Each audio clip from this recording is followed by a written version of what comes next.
La sécurité impose que les armes soient toujours manipulées avec le maximum de précaution. Une arme doit toujours être considérée comme chargée, c'est-à-dire prête à tirer.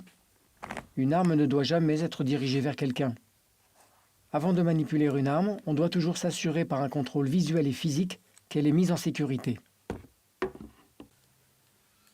Il faut toujours vérifier que son arme est en bon état de fonctionnement, diriger son arme vers les cibles, demander l'accord de son utilisateur pour manipuler une arme, mettre son arme en sécurité dans une housse ou une mallette pour la transporter.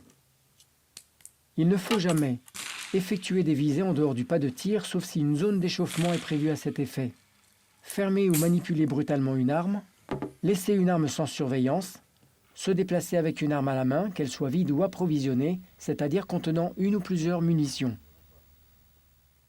Il est obligatoire de porter un équipement de protection auditif. Des drapeaux de sécurité constitués d'un matériau orange fluorescent ou d'une couleur lumineuse similaire doivent être insérés en tout temps dans les armes, sauf lorsque les règles de tir autorisent qu'ils soient retirés. Ceux-ci doivent comporter une partie s'insérant dans la chambre pour prouver qu'elle est vide. Charger le pistolet consiste à approvisionner celui-ci, puis à l'armer de manière à pouvoir tirer. On ne peut charger son arme qu'au pas de tir, et qu'une fois l'autorisation donnée par le formateur.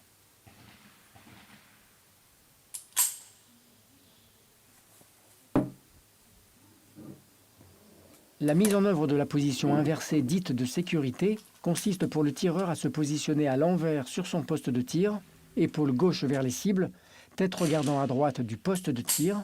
Il prend le pistolet entre la main gauche et la main droite, tout en gardant le canon dirigé vers les cibles. Il va pouvoir ensuite chausser correctement son pistolet, le canon étant toujours dirigé vers les cibles.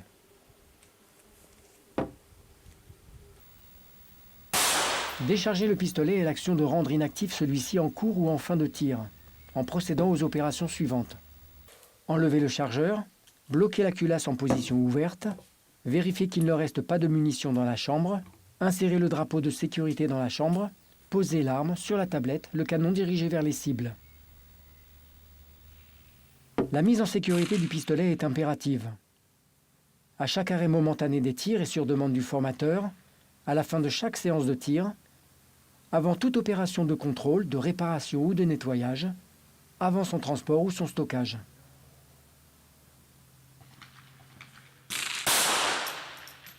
On appelle incident de tir tout mauvais fonctionnement de l'arme empêchant le tir d'un projectile.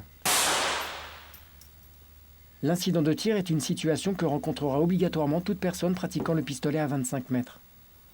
Un des rôles du formateur est donc de préparer ses élèves à y faire face et à régler cette situation en respectant les règles de sécurité et le règlement sportif. Dès qu'un tireur constate en cours de tir que le coup ne peut plus partir, que le mécanisme est ou non fonctionné, il doit adopter le comportement suivant destiné à permettre au formateur d'intervenir. Arrêter son action de tir et enlever l'index de la queue de détente tout en gardant le canon strictement dirigé vers les cibles. Lever haut le bras et la main libre pour attirer l'attention du formateur. Tenir le pistolet, le canon dirigé vers les cibles. Attendre l'arrivée du formateur avec le bras libre levé. En aucun cas, l'élève intervient sur l'arme sans l'aval du formateur.